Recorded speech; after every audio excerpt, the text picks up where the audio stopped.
This conference will now be recorded.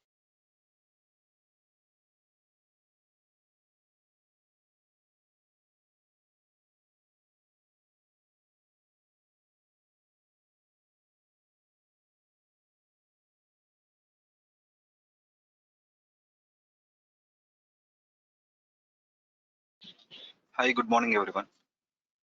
Can you just tell me if you can see my screen and I'm audible? Is everything fine?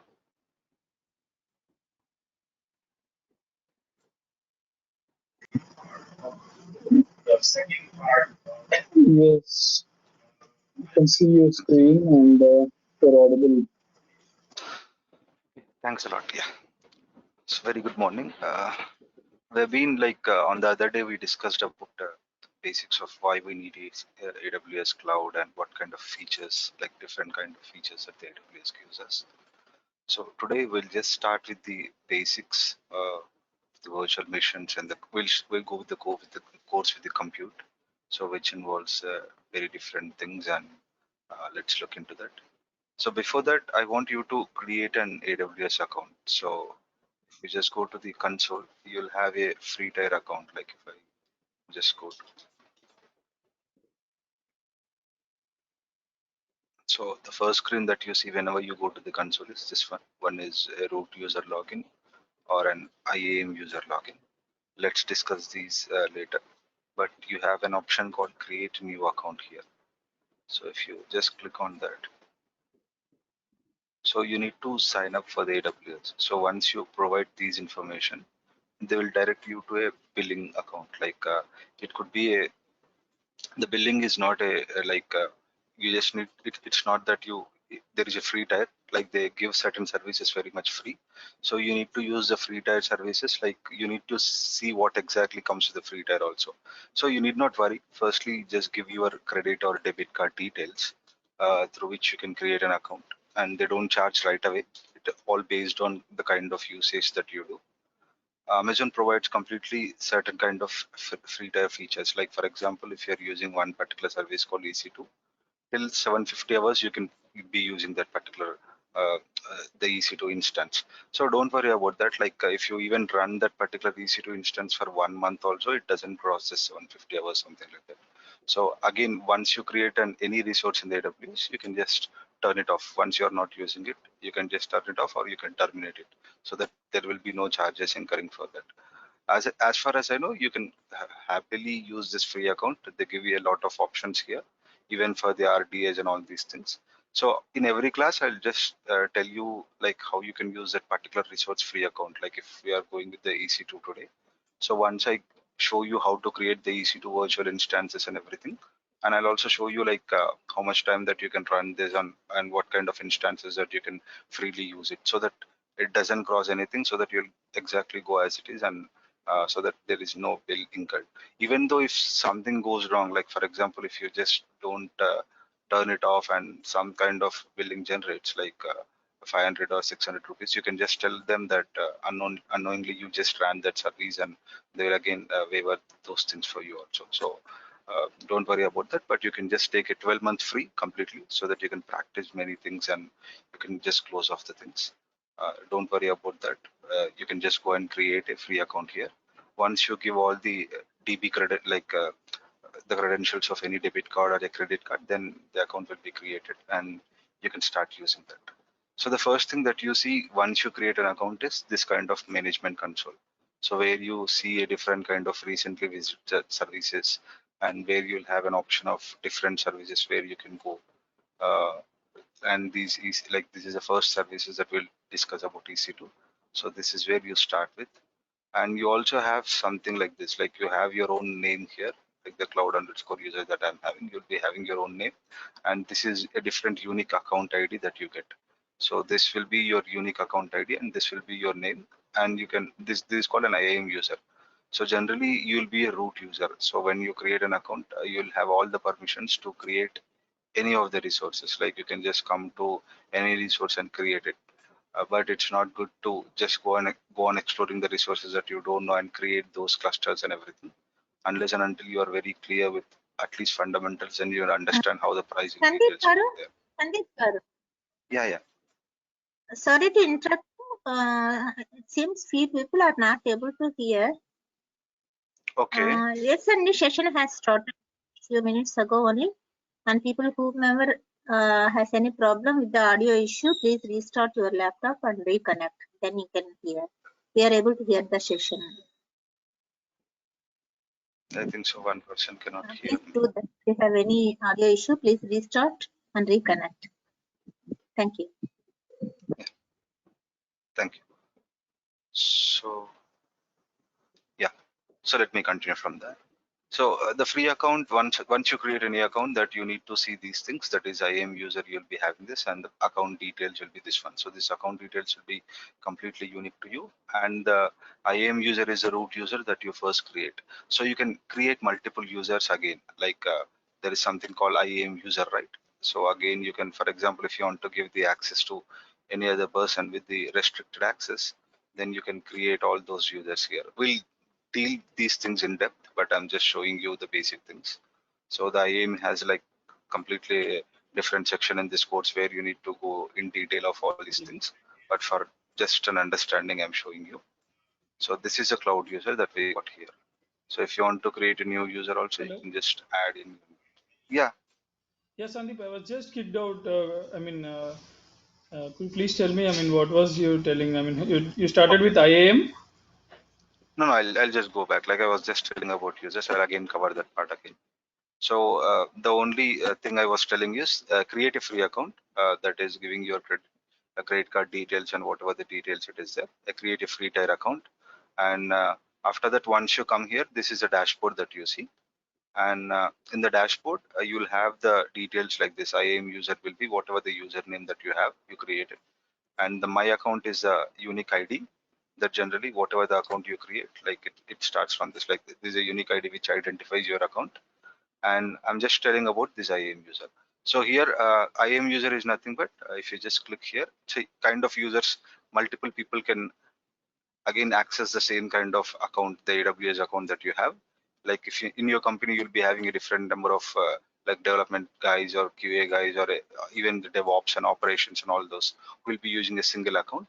So here we'll have all the users section, like you can just create the users in this. For now, we are just concentrated on this particular IAM one particular user itself. The other sections I'll tell you later, like this has a separate course, what is the roles and policies, but this is only for just starting what things are there in the AWS. So you can just click on add users and you'll just create a new users who need these access for this particular AWS account. So I can give him the both the access. We'll discuss deep into what is this programmatic access. You just understand the AWS management console is the console that we are looking. So I'm just creating one particular user based on this. So these things I'll not concentrate more now.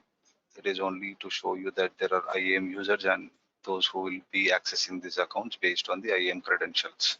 So now I can just log off and I can connect using this particular user. So in this way, we'll have IAM users.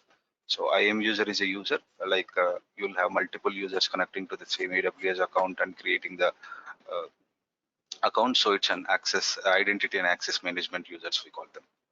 Again, coming back to this, you just see another section. It's called region wise. So we have seen in the AWS different kind of regions. On the other day, I told you there are 25 different regions, and you can spin up all your infrastructure in one particular region. It could be a US East one, or you can come down, you can see a Mumbai region, AP South one, and there is a Europe regions for the Frankfurt, London, and all these.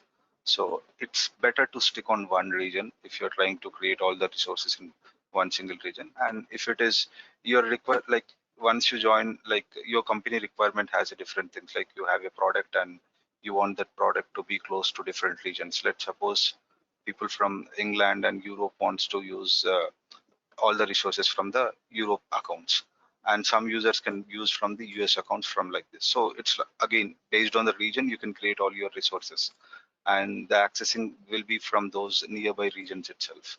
And you also have something called edge locations. We'll come to that later again.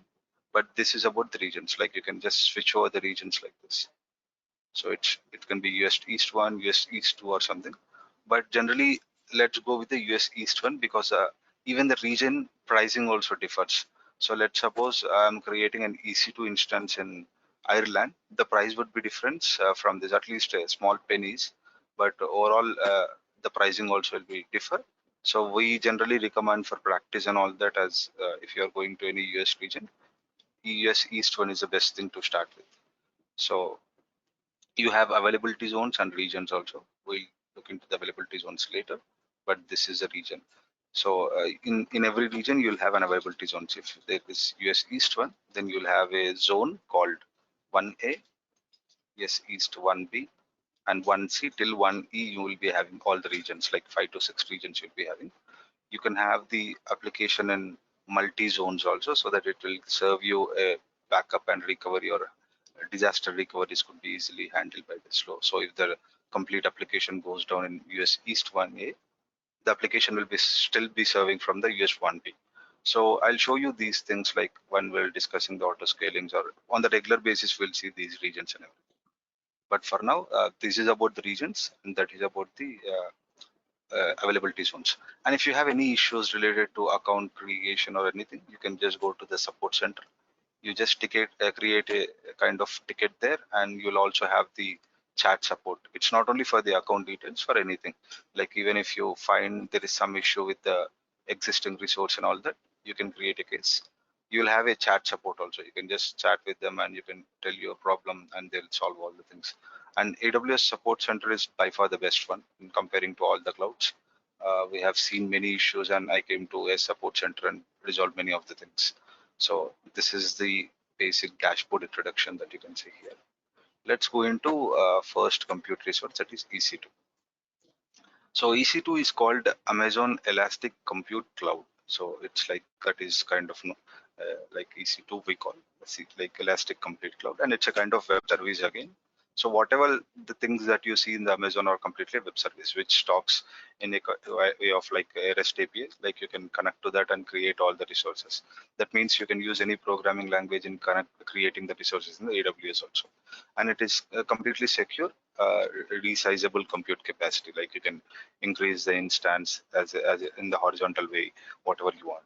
So let's quickly jump into creating one of the EC2 instance and check.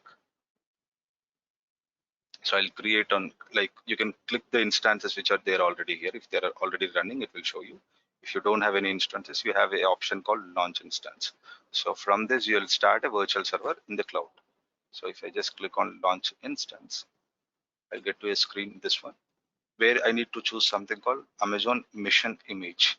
So this is a kind of image which is already created by the Amazon. Like multiple companies will be already creating you this kind of AMI image, which will provide all the information required to create a image. Let's suppose you want to install a normal Linux. So you have multiple choices of taking the base image. So we call this as an image.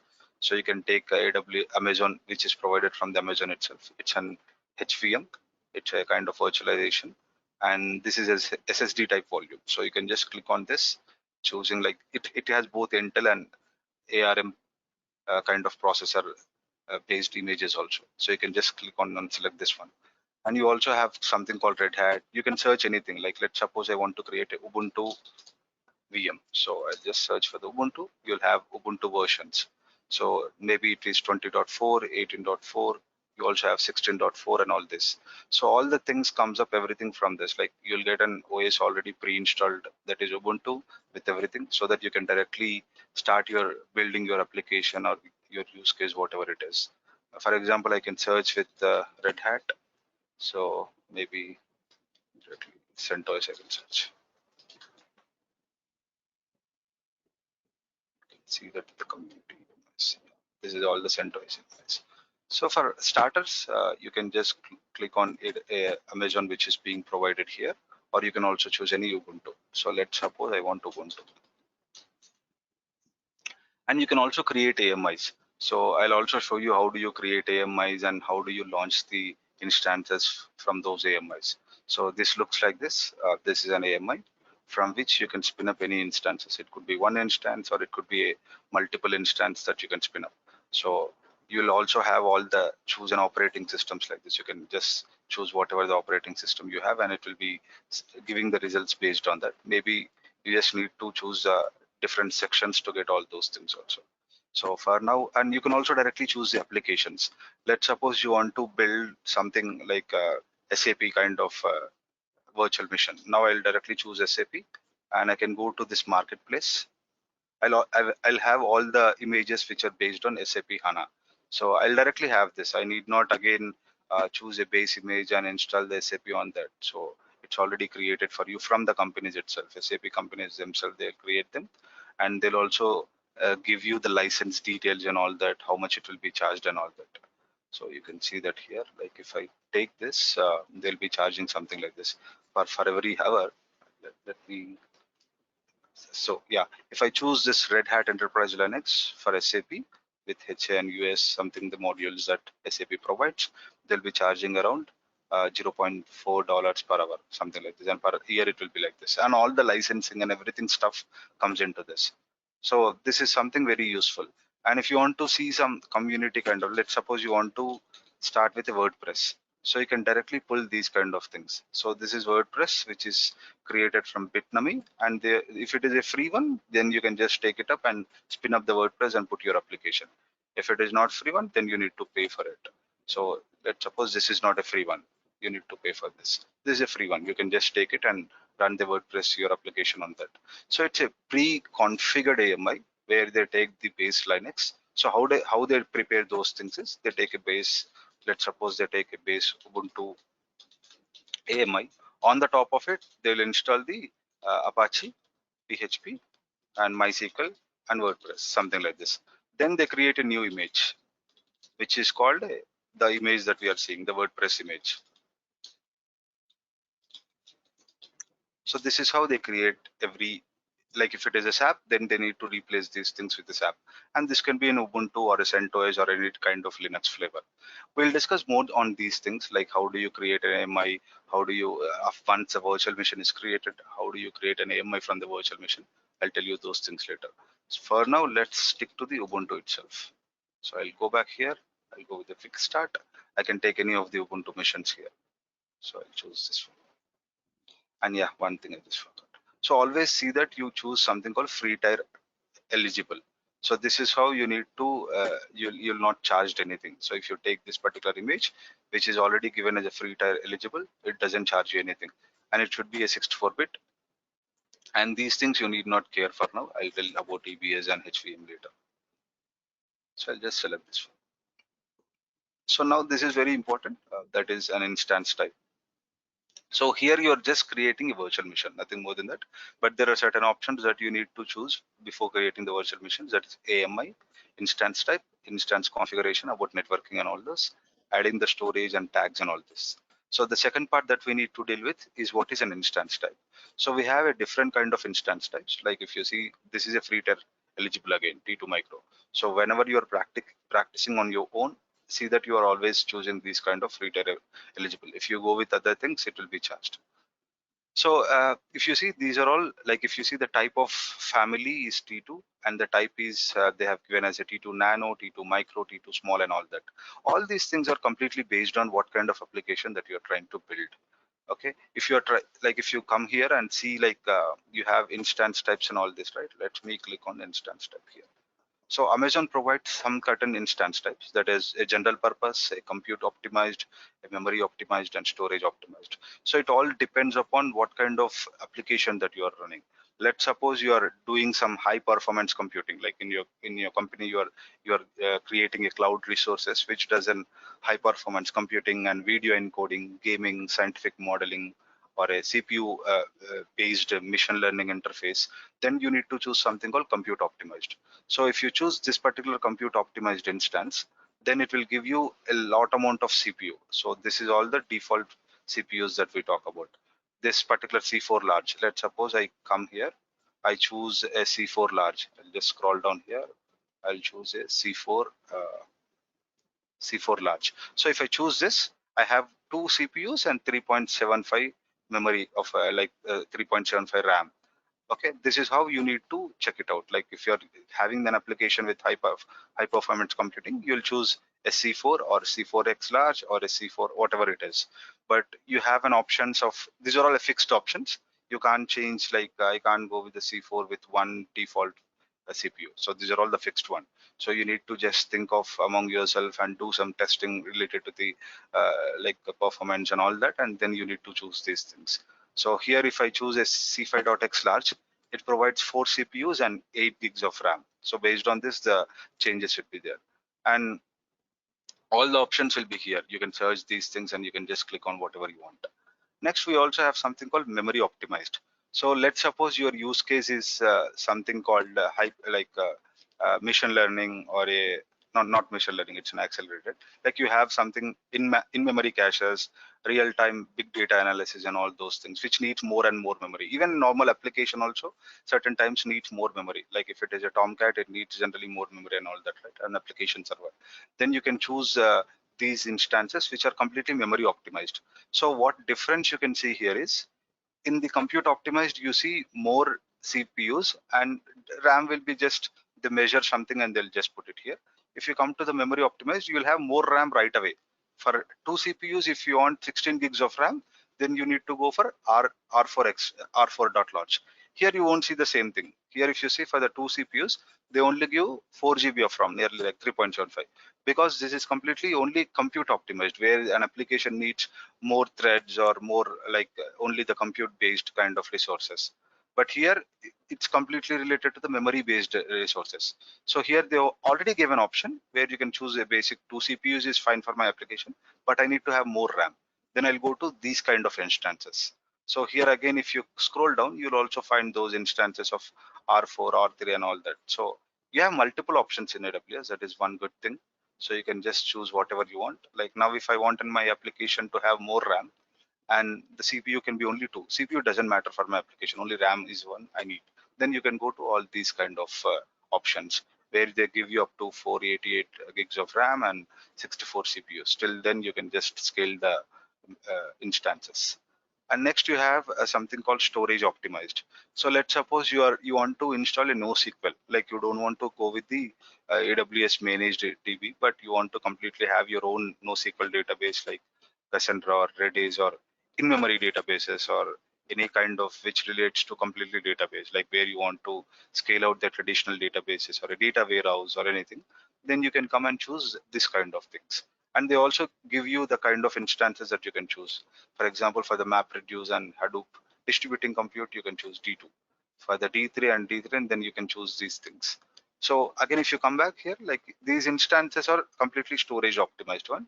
Like we can see, if you take these kind of instances, then it will give you more network performance. Like we'll discuss about why there is something called a storage optimized, why there is what is a block device and all these things later. But for now, you just remember this is also an option called storage optimized, where you get these kind of options for you. Okay, next we have also accelerated computing. Like if you choose any high performance computing again, or anything like some kind of a forensic analysis, or which needs very faster accelerated computing and all those things, speech recognition kind of things, they'll be going for these kind of CPUs. So for normal use cases, like if you see, I never went into these kind of particular ones in my organizations. Like generally we go with the C3 and C4 because the kind of applications that I work is completely a Tomcat or a Spring Boot or a normal web applications and all this. We go with the T3 or N3 or C4. Is this thing is very good, where it gives you the complete compute power. So for our practice, we can just go with the T2 because this is something again a free tier eligible. So again, if you just scroll on this, he'll give you an information telling you till 750 hours you can just be running this instance, no problem. And I'll just choose this T2. But it's good to just go with all the different kind of instance type that AWS offers you. Yes, Sandeep. Yeah. So can we check the hours every day? How many hours we used and all those things? Yeah, we can Please. do that. There is a CloudWatch metrics where you can see that. But it's no problem. Even single instance you run for complete 1 month, there like 750 hours won't be crossed, I think so. But you can turn off whenever you don't use it. That is the best thing that I say. Like it's no problem. You practice for 1 hour, 2 hours, just destroy all the kind of resources that you are, or you just turn it off and you come up. If you turn it off, AWS won't charge you. So if I create this EC2 instance and if I stop this, they don't charge you. They only charge only on the running instances or resources that are being on, like when you're utilizing them. So there's the best way, like always turn them off. Hey Sandeep, this is Neil. So you're talking about the 750 hours is the monthly? Is the computing? Yeah, monthly one. Okay. Yeah, so if you see, you get 750 hours of micro instances every 1 month. So every 1 month they will be again adding more 750 hours. Okay, got it. And yeah, and different resources are different thing. Like for example, even RDS also you have certain things, like we'll discuss that when we are discussing that particular resource. Now I'll go Sure. to configure next thing, like configure the instance details. Like here you have different options. We'll only deal with some of the options now. Later we'll come back when you're discussing different sections of these things.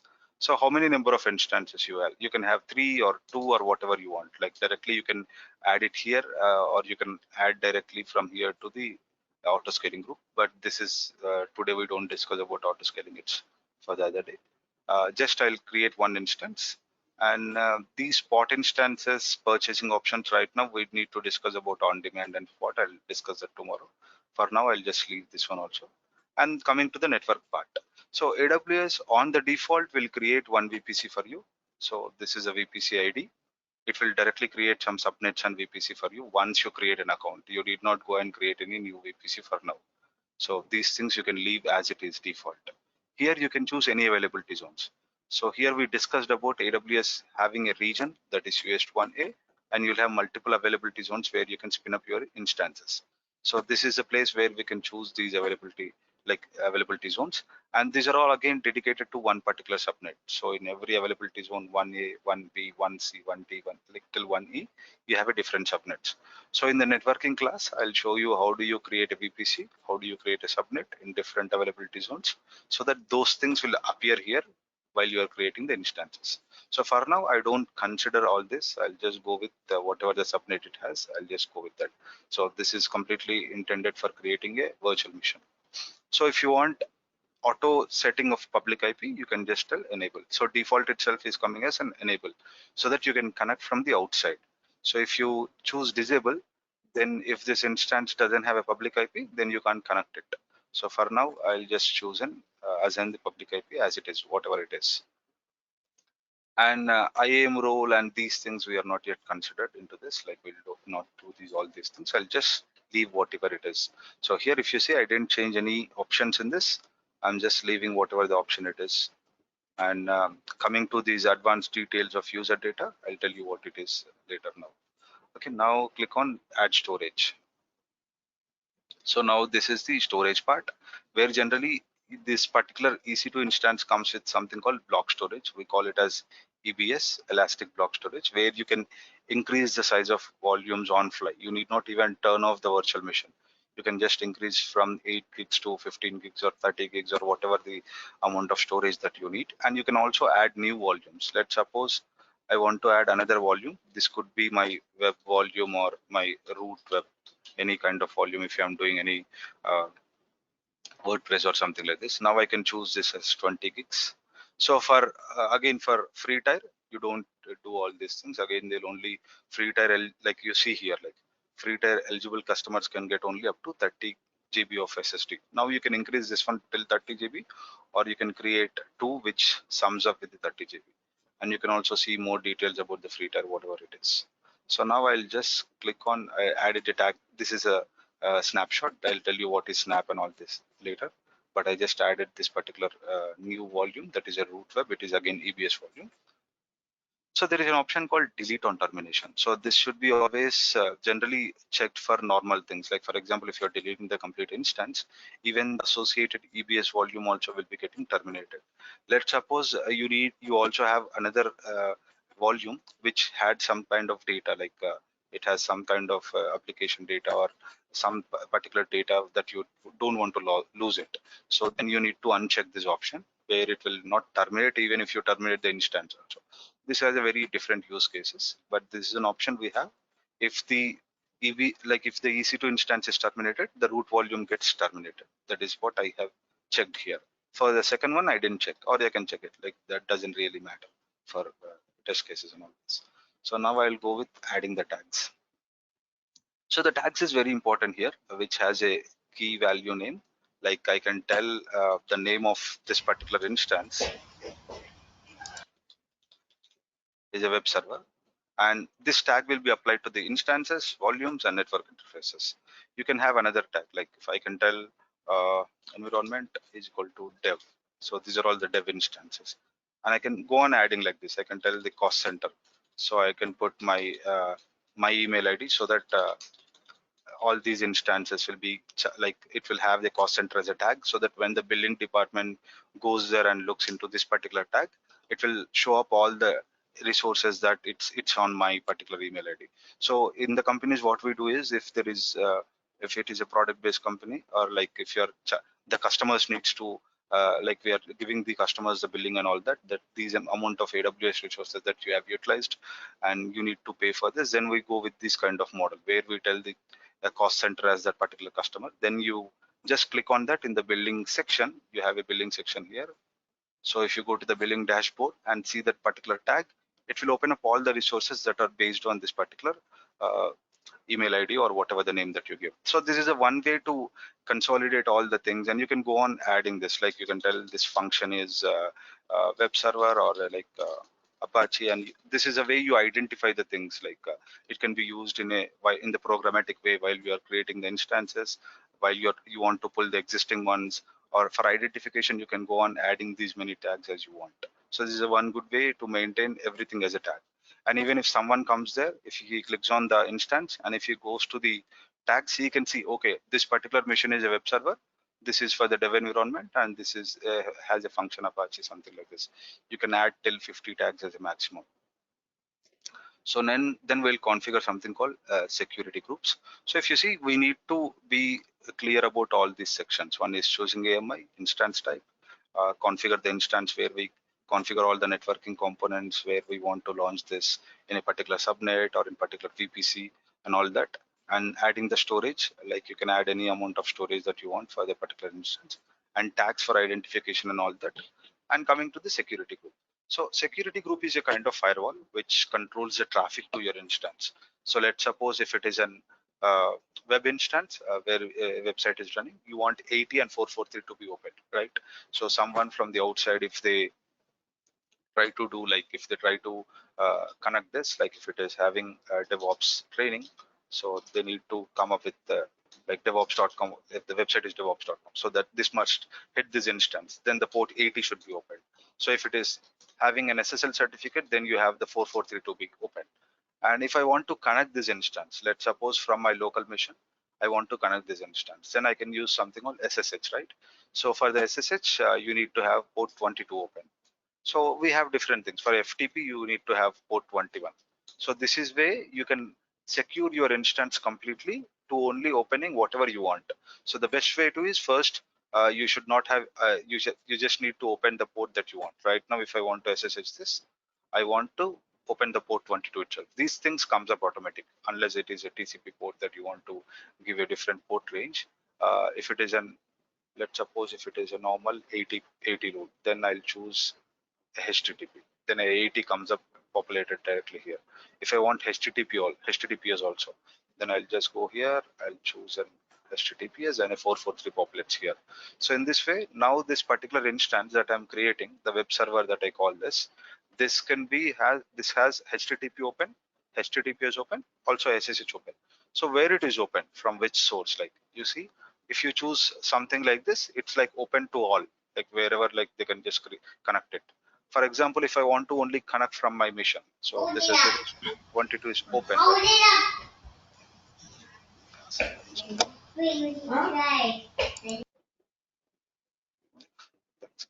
Now, if you see, this port 22 is open from everywhere. Like you can connect this, I can connect this anywhere.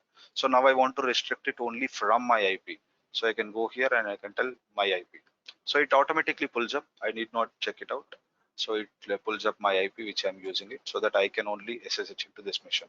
Or I can give any custom. Like if I want, let's suppose a company creates a VPNs and all this, right? So they want to particularly give one particular range. Then I can choose the range like this. So I can give 10.0.0/24. This is called a CIDR notation. We'll discuss what is this and what are the IPs associated with this.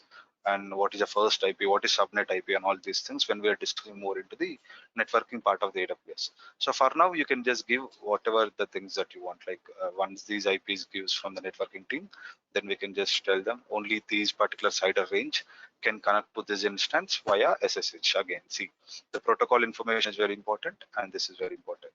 Now, let's suppose you are creating this particular mission for any DNS or something, then you can choose this option. Or if you are having any, if this is serving as an AD server, then you can have a different kind of protocol. If it is a Samba, then you can have a different kind of protocol. An LDAP, you can have a different kind of protocol. So all these things are already pre-configured here, and they will give you all the details. If it is again database, you can choose 3306 comes from the MySQL. So this instance is something like database that you can connect your application to this. So you can give the application like application IP here. Let's suppose you have two EC2 instances. So on the first EC2 instance, you have the web application running. On the second EC2 instance, you want to connect this to the DB. So let's suppose this is also EC2 instance. You're not using any RDS or something. So this first EC2 instance has an IP of 192.168.1.5 or something like this. Now you want to connect to this particular EC2 instance where the DB is running. Okay. Now in the security group rule, you choose this one. You pick up this IP. You come to this point and you choose this is MySQL port that the application needs to connect this, and here I'll just give /32. So this is one way to choose a single IP. So now this rule meant that this EC2 instance where the web application is running can connect to the EC2 DB on this one. So this is how you define many rules.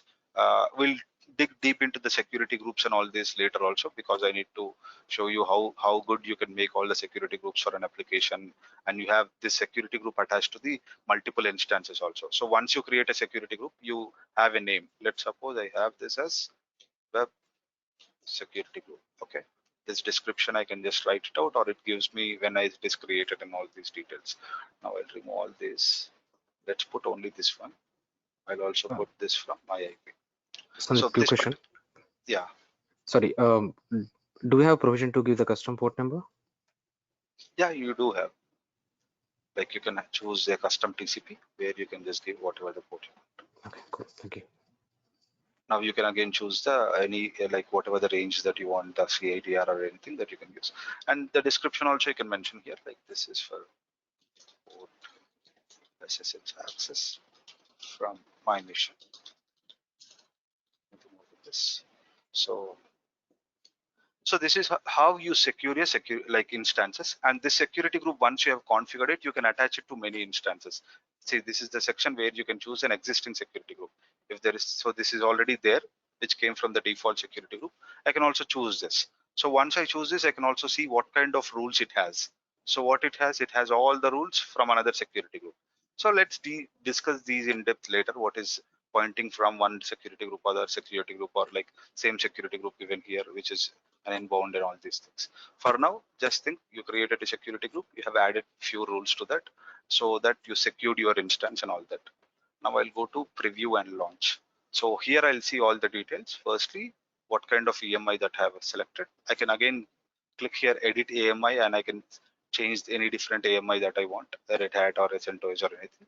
Again, see that you have a free tier eligible here when you are creating for your testing purpose. And here the instance type is a T2 micro.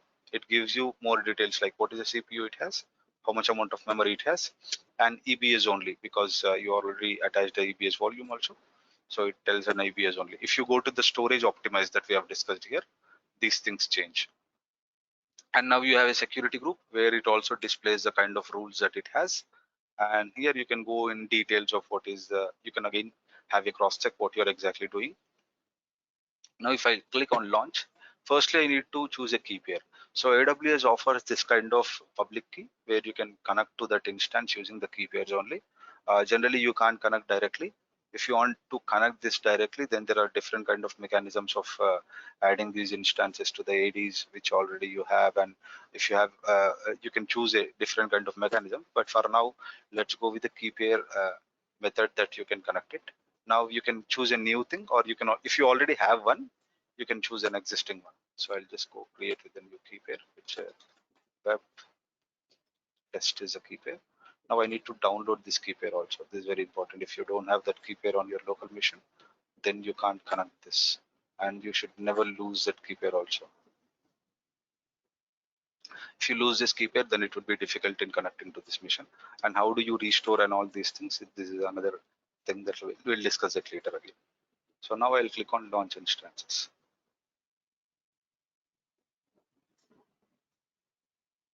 Okay, snapshot. Okay, it is big. That, let me go to back review screen.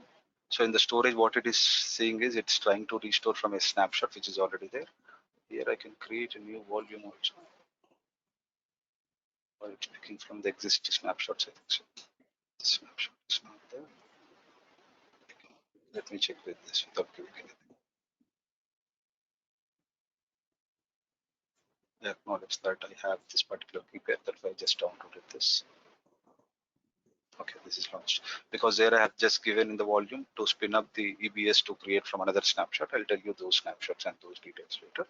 So this is how you identify AEC2 instance. So this is completely having a particular unique ID, I something, where you can identify that particular AEC2 instance. Now, there's only instance that I have on this AWS account, and it's in the pending state. So this state changes once it is available, then it will be telling us running. Let's wait for a few seconds that to come up. So now in this particular description section, you can see complete details of this particular instance. This is an instance ID. This is a web server, and the details of the instance. You have in the instance summary about instance ID, the public IP that particular instance has, and this is a private IP. And this public IP can change if you restart the instance. So for example, now it's 210, right? 32.201 and something like this.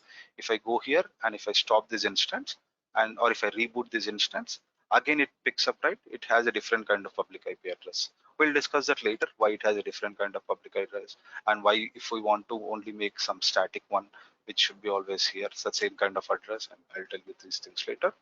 But the private address will be always the same. So once a private address is associated for this particular instance in this particular VPC, the VPC is this one, right? In this VPC, in this particular subnet, if one particular IP comes to this instance, it is static. It doesn't change. How many times you restart this particular web server instance, this thing will not be changed. This will be changed. I'll discuss that why it is later and all those things. Now it will also provide you some kind of public DNS also, where you can directly take it up, and where you can open, if it is running a web server, I can just pull this and I can copy and access the website from this particular public DNS also. Amazon provides this particular public DNS if it is already publicly facing instance. And the instance type is T2 micro. We have already seen this. This is a VPC information and subnet information. And if you see the instance details more, what is the AMI ID from which we spinned up? This is the one Ubuntu, and this is an AMI ID. And these are the details, more details about AMI and launch type and all these things. And some things you are interested is in the tags also. Now, if you come here into the tags, if I click on an instance, if I look into the tags, these are all the tags that we provided, like the cost center, environment is a dev, and all these things that we have provided. We can click on again manage tags, and we can add more and more tags here. And another thing is security. Like we already seen, the security groups is the firewall rules. Based on that, we'll secure the instance and only write the rules which we need. If it is a web server, we want 80 on 443 to be open, we add those rules. If it is a MySQL DB, then if we want 3306 to be open, then we do that via the security groups also. So first thing that if you're not able to connect the instance, the first thing that you come here and see the security group rules itself. Why I'm not able to connect from this particular machine or something like that.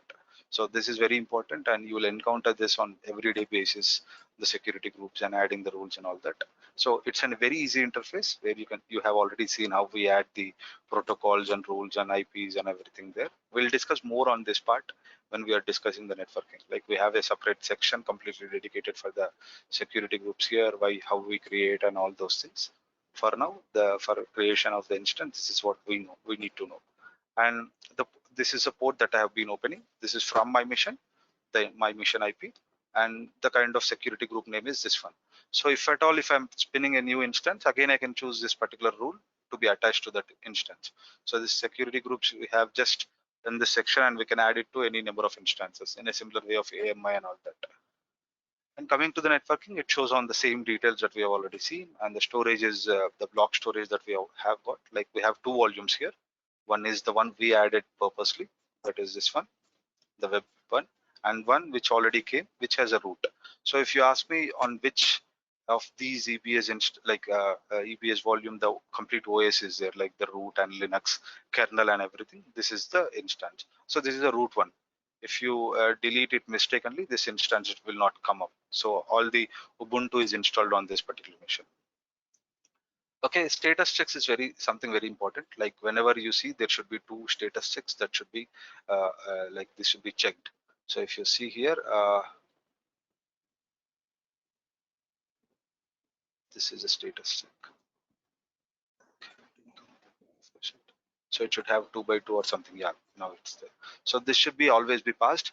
So if you see, the status checks are two things here.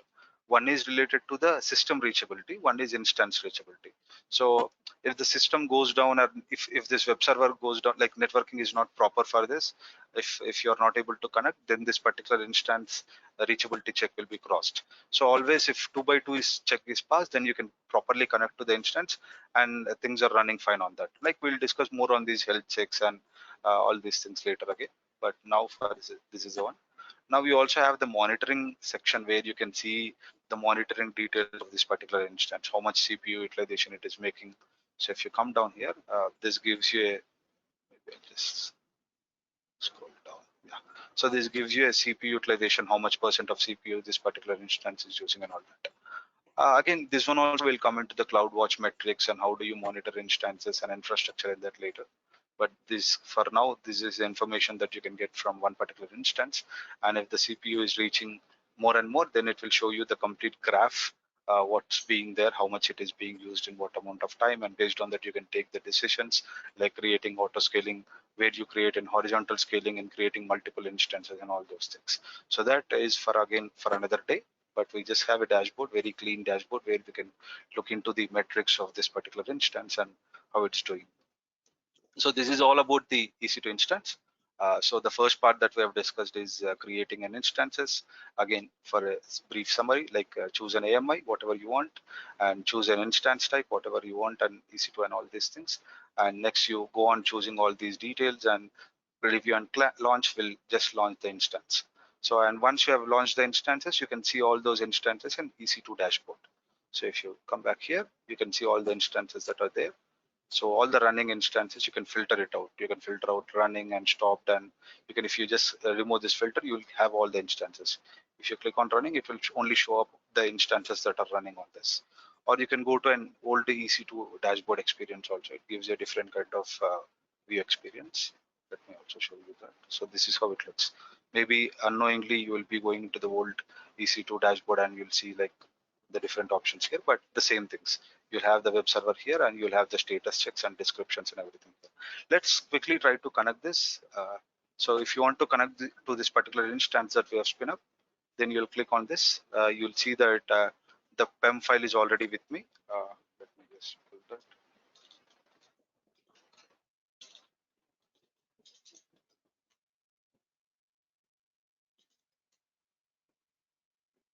Okay, I do have something here where from which I can connect to this. So now you have, this is how you connect it. So this is a public IP. So this is a public DNS that we have already seen. And this is how you need to connect from a normal Linux machine. Or you can use PuTTY to connect it. But PuTTY doesn't accept the PEM. You need to convert this to the PPK. So we can also see that. Let me first connect from this one. So I'm here and I do have my web test key pair. So this is the key pair that I do already have. So this is in my Windows. I already have a Linux from where I'm trying to connect that. But you can just go with this particular application called PuTTY, and I'll also show you how do you connect via this one also. So first let's see from here. So now I can pick up the public IP of this. So this is the public IP. So I can do an SSH. So you can see the command here, SSH-I for this key pair, and username is Ubuntu, and this is an IP. So this section you can replace with the public IP also, or you can just, I can just copy this one exactly how it is. So I can connect to that. Now it's saying I just need to give S that I want to connect to this machine. So now it is saying unprotected file because this particular key is having too much open in the Linux. So now you need to run this chmod 400. So the permissions get changed. Now if you see, you have this permissions, it's open, like 777 is there, it's open for all people. Now if I run this, now I have only few permissions to this 400, that is executable. 00 is like for the others and users, I'm not giving any permission. Now let me just try to connect that.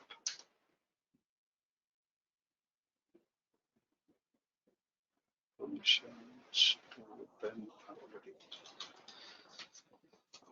This is fine. Okay, let me do one thing. Just test run.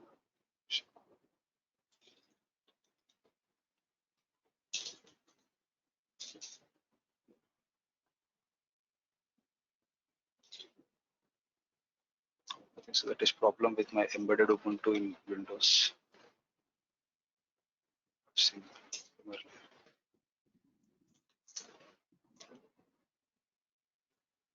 perfect. So this is a problem with the Ubuntu that I already have. This has some particular issues.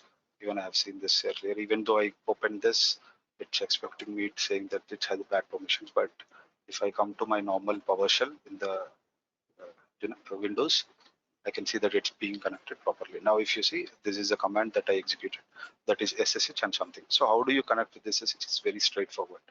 SSH username at IP. Having that on that particular host that you're trying to connect, you need port 22 to be open.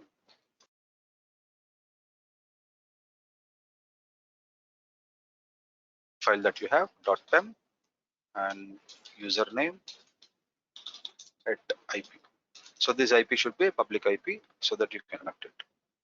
Now we are into this particular mission. So you can see the details that this is Ubuntu and this is a system load that it is having and all that. Now I can just do uname which gives me the details of the mission and all that.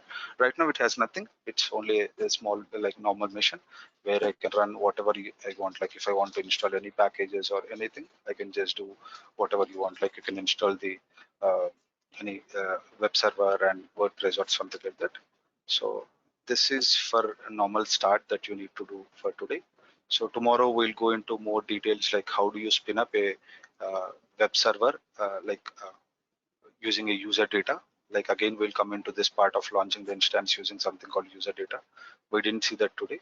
Tomorrow I'll show you how do you create a web server on fly, like just taking this particular, like if you go here. So see that you always choose a free type. So tomorrow we'll see this particular section, the advanced details, like where I can give some parts where it will bootstrap and it will install all the things before a instance is pinned up. So this is very, very important in understanding the EC2 instance, and even in the interviews and everywhere, they expect you to know the details of user data. How do you manage the user data and all these things? Okay, and also we'll see like tomorrow in the tomorrow class, we'll also see how do I take up the backup of these instance that I've created, the AMI that I created, and what all about the volumes and all those details. But for now, this is the one for today. Like you just create a free account, explore these options like IAM users and these regions and everything. And if you want to know the pricing details of different region, you can just again Google out. AWS gives you a complete details of how in different regions, different resources are priced. And if you have Yeah, any problem, you can go to the Sandeep. support. Yeah. So, I mean, you have taken Ubuntu, right? So what are the prerequisites for us in our local system? So, do we need to have a Linux or something like that? No, you need not have anything. You sorry, I didn't show you this tool. Like this is my Windows mission. I don't need anything. Here, if I say I'll pick up the public IP here. So I'll put my public IP in this particular party. And here in this authentication, if you choose SSH here, so this in the screen, I have something called SSH. So here I have authentication. So in this authentication, I need to open the key file, which I have, like already the key file that I chose. You need to convert it into the PEM. So you have something called keygen. Okay, right now I don't have, I think, so I'll come up with that. So PuTTY has some kind of conversion from PEM to PPK. So if you want to use this tool, you need to have this PEM key should be converted to PPK. So for that you have a simple converter. If you just load that and if you do it, you'll just see that. Hello. Yeah. Yeah, we can use PuTTY generator, right? For a PPK file. Yeah, this is the tool. So it is called PuTTY key generator, where I'll load that disk key, and if I generate it, it will convert to the PPK. That's it. So once it's been converted, I just need to browse and put that private file here. So what I was using in a PowerShell, or you can directly go to the PowerShell if the PowerShell is already installed with SSH, like my mission has. So if this is a PowerShell that I'm been using here, let me just come out here. So this is a PowerShell, normal PowerShell. Like if you just go here and if you open the PowerShell, so you'll have this, right? So from this you can connect it. From this you can go to that particular key file wherever it is. I can do a test, web test PEM. Even PEM file is fine because you need not convert to the PPK if you're directly using an SSH client here. So now you need to give Ubuntu and IP, whatever the IP that this particular EC2 instance has. I can just pull this. So that's it. So now you'll be connected to that particular instance. So this is an easy way, or you can have something called Git Bash. So there is a tool called Git Bash. So this is a tool which also gives you a functionality of SSH and all this. So now you can do an SSH. You can just connect the SSH from here also. You have the PowerShell, you have the Git Bash, you have a PuTTY and different kind of options. You can choose any tool in connecting these instances. Just try it out. If you feel that you are not able to convert into the PPK or any issues, in the tomorrow class I'll just show you how do you convert to the PPK and connect to that. But this is the best way, like you can use a PowerShell or anything having SSH installed on your Windows machine. So only one tool that you need, that's it.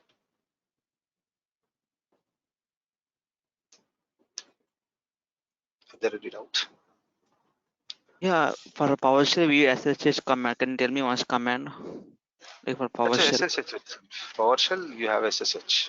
That's First SSH we go is to cd.test no, wherever you download it. I downloaded yeah, this okay. particular while creating this instance, I downloaded this PEM file in my test folder. Yeah, the directory. Yeah. What directory we can go?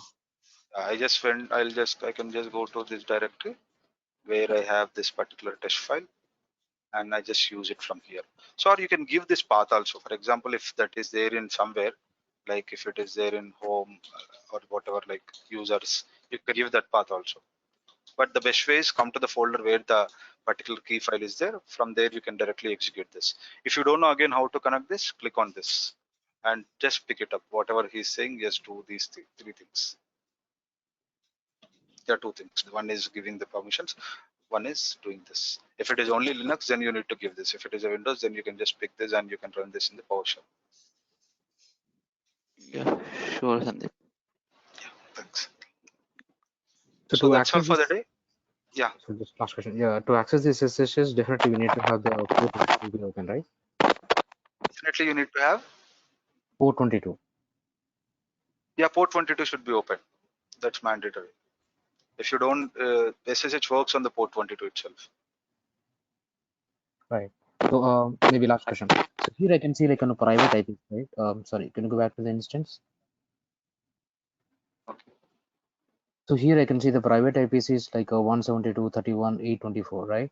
So Yeah. is it coming because of we have only one availability zone we picked up?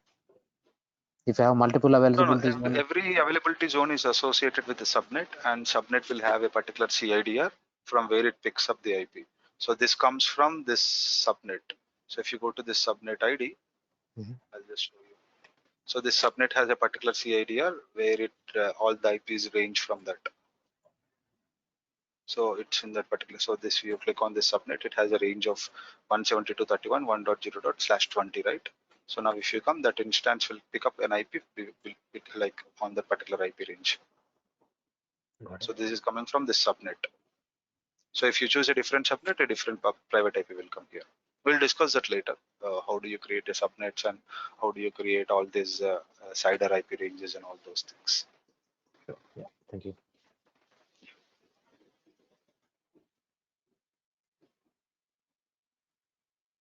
Okay, thanks for the day then. Thanks everyone. Have a good day. I'll meet you again tomorrow. Bye. Yeah, thanks, Sandeep. Okay.